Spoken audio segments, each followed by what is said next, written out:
Hello दोस्तों, Urdu लाजी official channel में आपका एक बार फिर से खैर मकदम है।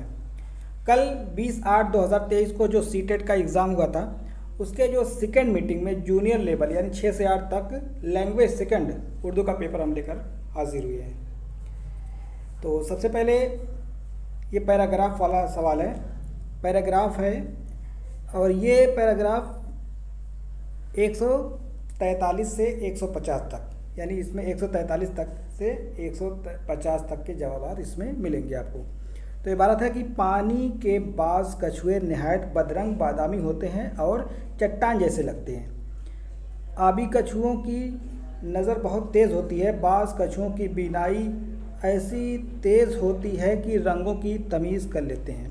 बीनाई तेज़ होने की वजह से खाने पीने के सामान की तलाश भी आसान हो जाती है। आम कछुओं टोरटोइस और आबी कछुओं टर्टल की सुनने की सलाहियत भी खासी अच्छी होती है। आबी कछुए मुख्तलिफ़ किस्म के कीड़े मकोड़े मछलियाँ आबी झाड़ियाँ खाकर पेट भर लेते हैं। हिंदुस्तान और उसके गिरदोनवाह के बाज़ मुल्कों में बड़े बड़े दरियाओं में रहने वाला तंग सर और नर्म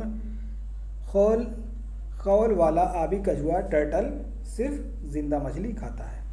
ये इबारत दी हुई है और इसके जवाबात इसमें मिलेंगे। तो सवालात है कि पानी के कछुए किस जीते लगते हैं, ठीक है। तो ये सवाल नंबर 143 है। तो 143 का हो जाएगा, यानी किसके जैसे लगते हैं? चट्टान के जैसे लगते हैं। तो सवाल नंबर 143 का जवाब ऑप्शन नंबर ए चट्टान से। फिर है अगला सवाल 144। आबी कछुओं की नज़र कैसी होती है? तो आबी कछुओं की नज़र कैसी होती है? बहुत तेज़ होती है। कैसी? बहुत तेज़। तो ऑप्शन नंबर 144 का हो जाएगा ऑप्शन नंबर 2। सवाल नंबर 144 का ऑप्शन नंबर 2। फिर हम आते हैं अगले सवाल पर। सवाल नंबर 145। कछुओं की बीनाई तेज़ होने की वजह से उन्हें क्या करना आसान हो जाता है? तो इसका जवाब क्या हो जाएगा? इसका जवाब हो जाएगा खाने पीने के सामान को तलाश करना। तो ऑप्शन नंबर 4 इसका दुरुस्त ऑप्शन हो जाएगा, ऑप्शन नंबर 4। अगला सवाल है आबी कछुओं टर्टल और आम कछुओं टोरटोइस में क्या सलाहियत अच्छी होती है? तो इसका जवाब क्या हो जाएगा? इसका जवाब हो जाएगा सुनने की सलाहियत, ऑप्शन नंबर 2। अब आते हैं अगले सवाल पर। सवाल नंबर 147। सवाल नंबर 147 है कि आबी कछुए क्या क्या खाकर पेट भरते हैं? क्या क्या खा कर के पेट भरते हैं? तो इसका जवाब क्या हो जाएगा? कीड़े मकोड़े मछलियाँ और आबी झाड़ियाँ खाकर ये अपना पेट भर लेते हैं। तो सवाल नंबर 147 का ऑप्शन नंबर 4। आते अगले सवाल पर। हिंदुस्तान और उसके आसपास के मुल्कों के बड़े बड़े दरियाओं में रहने वाला कछुआ कैसा होता है? ये कैसा होता है? तंग सर और नर्म खौल वाला। तो 148 का हो जाएगा ऑप्शन नंबर 3, ठीक। फिर अगला सवाल है कि चट्टान की जमा क्या होगा? चट्टानों। चट्टान की जमा चट्टानों। और फिर पूछा कि आम का मुतज़ाद, आम खास, तो इसका अपोजिट ही हो जाएगा, आम का हो जाएगा खास। अब हम आते हैं अगली इबारत में, और ये इबारत है 136 से 142 तक, ठीक है। तो इस इबारत में 136 से 142 तक के जवाब मिलेंगे। तो इबारत है कि मुंशी जी, भाई आज एक कोठी देखी है, अच्छी खासी है, बजाय उसके की ज़मीन खरीदी जाए, फिर इस इमारत पर बने चमन लगाया जाए और इस किस्म के बहुत से दर्द सरमोल लिए जाए। मेरे ख्याल में तो अगर ये कोठी मिल जाए तो सबसे अच्छा अभी नई है, शायद 10 बरस की हो, ठीक। फिर उसके आगे है कि बीवी, तो कौन ले रहा है वो कोठी? मुंशी जी, फिर वही, अरे साहब मेरा ही इरादा है और कौन लेता? और मियाँ सलीम मोटर रखने की वजह, है। बीवी,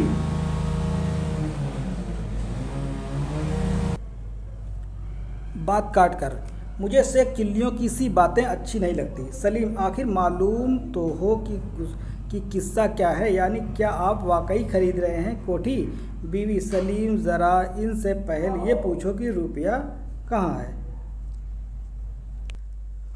तो ये इबारत है, और इबारत के बाद जो है अब 136 से हम शुरू करते हैं सवालात को।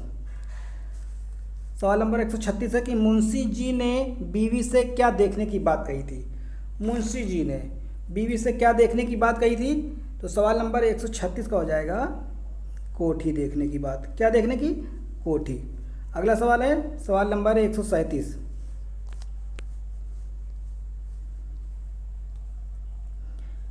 मुंशी जी ने नई कोठी कितने साल पुरानी बताई। तो इसका जवाब क्या हो जाएगा? इसका जवाब हो जाएगा 10 साल, 10 बरस। ठीक, 137 का ऑप्शन नंबर 2। फिर आ जाइए 138 पर। कौन खरीद रहा है कोठी? ये किसने पूछा था? ये किसने पूछा था? तो ये पूछा था बीवी ने। ठीक है, ये पूछा था बीवी ने। अगला सवाल, सवाल नंबर 139। मुंशी जी ने सलीम को किसके रखने की जगह के बारे में बताया था? किसके बारे में? तो मोटर रखने की जगह के बारे में। सवाल नंबर 139 का हो जाएगा ऑप्शन नंबर 4। आते हैं सवाल नंबर 140 पर। बीवी ने सलीम से मुंशी जी से क्या पूछने के लिए कहा था? तो क्या पूछने के लिए कहा था? रुपया के बारे में पूछने के लिए कहा था। तो 140 का हो जाएगा ऑप्शन नंबर 2। अगला सवाल कि ज़मीन का मुतजाद क्या है? ज़मीन का क्या हो जाएगा? ज़मीन का हो जाएगा आसमान। इमारत की जमा क्या है? इमारत का हो जाएगा इमारतों। ठीक है, ये तो आसान है। अब आते हैं हम अगले सवाल पर। ये पेडागॉजी के सवाल हैं, 15 सवाल ये भी हैं। आते हैं अब सवाल नंबर 121 पर। दर्ज झेल में से कौन क्लासरूम में ज़बान के आमोज़गार के माखज़ नहीं है? इसके लिए माखज़ नहीं है क्लासरूम के लिए। तो सही जवाब बताता चलूँ, इसका जवाब हो जाएगा ऑप्शन नंबर 3, क्लासरूम के काम। फिर सवाल नंबर 122, दावा और दलील दिया हुआ है। ज़बान के उस्ताद को इनफरादी आमोज़िश के लिए मंसूबा बनाना चाहिए। तो ये अलिफ हो गया, ये दावा। फिर दलील है कि नई ज़बान की आमोज़िश में आमोज़गारों में तनव्वुर होता। बात तो दोनों सही है, लेकिन ये जो है ऑप्शन बी इसकी वजाहत नहीं करता। तो ऑप्शन नंबर इसका हो जाएगा 2। आते हैं अगले सवाल पर।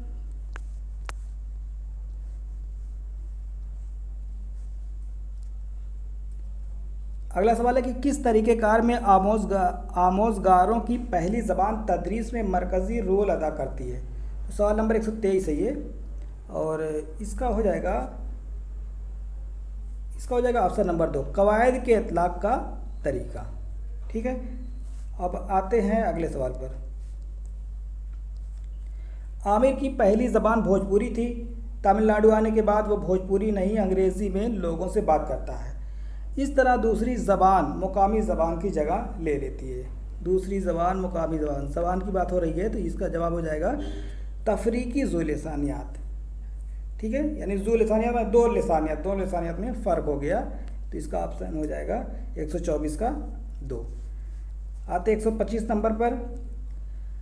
दर्ज झेल में से कौन माक़ब्ल मुताले की सरगर्मी की तायीद करता है? तो इसमें क्या हो जाएगा? इसका जवाब हो जाएगा पेश गोई का इस्तेमाल। 125 का ऑप्शन नंबर 2, पेश गोई का इस्तेमाल। आते हैं सवाल नंबर 126 पर। 126 है कि दर्ज झेल में से कौन मुआवनती तदरीस के बारे में दुरुस्त है? तो इसका हो जाएगा 4 ऑप्शन है, इसमें हो जाएगा कारकर्दगी, यानी पहला वाला ऑप्शन, कारकर्दगी को बेहतर बनाने के लिए ताउन फराहम करना। अब आते हैं सवाल नंबर 127 पर। सवाल नंबर 127 है कि हिंदुस्तान में अंग्रेज़ी मुआविन सरकारी ज़बान है, यानी एसोसिएट दूसरी ज़बान। ये तो सही बात है, ये बात बिल्कुल दुरुस्त है। और हिंदुस्तानी स्कूलों में अंग्रेज़ी गैर मुल्की ज़बान के तौर पर पढ़ाई जाती है। गैर मुल्की नहीं, बल्कि ये सेकेंडरी लैंग्वेज के तरीके से ये पढ़ाई जाती है। तो पहली तो बात सही है और दूसरी ये गलत है, यानी अलिफ सही है और बे गलत है। तो 127 का ऑप्शन नंबर 1 हो जाएगा। आते हैं अगले सवाल पर, सवाल नंबर 128। 128 है कि दर्ज झेल में कौन ज़बान के खसाइस में शामिल नहीं है। तो इसका हो जाएगा ऑप्शन नंबर 2, ज़बान जामिद होती है, ये शामिल नहीं है। और ज़बान अलामती होती है, समाजी होती है, मुनज़्ज़म होती है, ये तीनों है। ये वाला इसका जो है ऑप्शन होगा 128 का 2।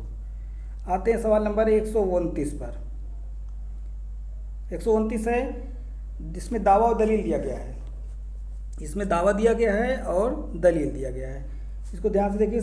तलबा को साबका मालूमात को दोबारा याद करने के लिए आमादा करना, और साबका मालूमात को याद करना नई मालूमात से जोड़ने में तलबा को माउन होता है। ठीक है, यानी पूर्व ज्ञान की बात हो रही है। पहले पूर्व ज्ञान हो गया, उसके बाद फिर नई बात बताई जाएगी। ये दोनों चीज़ें सही है, और जो है इसका ऑप्शन हो जाएगा, दोनों सही है और दोनों की ये वजाहत करता है। ऑप्शन नंबर इसका 4 हो जाएगा। आते हैं अगले सवाल पर, सवाल नंबर 130। एक उस्ताद 8वीं जमात के तलबा से एक ऐसा पर्चा महफूजा काम के बाद तैयार करने के लिए कहता है जिसमें घर में तवानाई के बचाने के बारे में बात की गई हो। ये काम ज़बान की किस खसूसियत में मुहित है। तो इस्तिफ़ामिया, फ़ेल अमर, तक़ाबुल और फ़ेल माजी। तो ये सवाल किस तरीके से पूछा है समझ नहीं आ रहा है ये। अब इसका तो इस्तिफ़ामिया माने क्वेश्चन मार्क होता है, फ़ेल अमर में किसी को हुक्म दिया जाता है, और फ़ेल माजी में माजी की बातें होती हैं। तो ये जो है तीनों तो नहीं हो सकता है, लेकिन इसका जवाब आने के बाद ही पता चलेगा। लेकिन फ़िलहाल इसका तक़ाबुली आप मान सकते हैं। ठीक, आते अगला है 131 नंबर। सबक का मंसूबा बनाने में एक मकसद ये भी तय किया जाता है कि आमोज़गार ग्राहकों के लिए मखसूस तजारती और कारोबारी जवाब तैयार करने के अहल हो जाएंगे। ये मकसद मुंदरजा झेल मतन की एक सिन्फ से मुताबिक रखता है। तो ये किस में आएगा ये? तो ये आ जाएगा, इसका जवाब हो जाएगा ऑप्शन नंबर 4। इसका जवाब हो जाएगा ऑप्शन नंबर 4 खत। फिर अगला सवाल है सवाल नंबर 132। सवाल नंबर 132 है कि उस्ताद तलबा से तस्वीर में बने 5 मौसीकी के आलात को बगौर देखने के लिए कहता है और इस पर बहस करने के लिए कहता है कि वो मुख्तलिफ सबाक में किस तरह इस्तेमाल किए जाते हैं। इस वकूफ़ी महारत का इंतखाब कीजिए जो सरगर्मी में मेल खाते हैं। तो इसका जवाब क्या हो जाएगा? इसका जवाब हो जाएगा ऑप्शन नंबर 1 तज्ज़िया। 132 का ऑप्शन नंबर 1 तज्ज़िया। आते हैं अगले सवाल पर, सवाल नंबर 133। 133 है कि जब एक ज़बान बोलने वाले किसी मौज़ूआत पर बात करते करते रस्मी से गैर रस्मी गुफ्तगू पर आ जाते हैं तो वो शामिल होता है। यानी एक ज़बान से दूसरी ज़बान, यानी आपका कोड चेंज हो गया है। ठीक है, कोड जो है लैंग्वेज चेंज हो गया, कोड चेंज हो गया, तो इसका ऑप्शन नंबर हो जाएगा 2। ठीक है, 133 का ऑप्शन नंबर 2।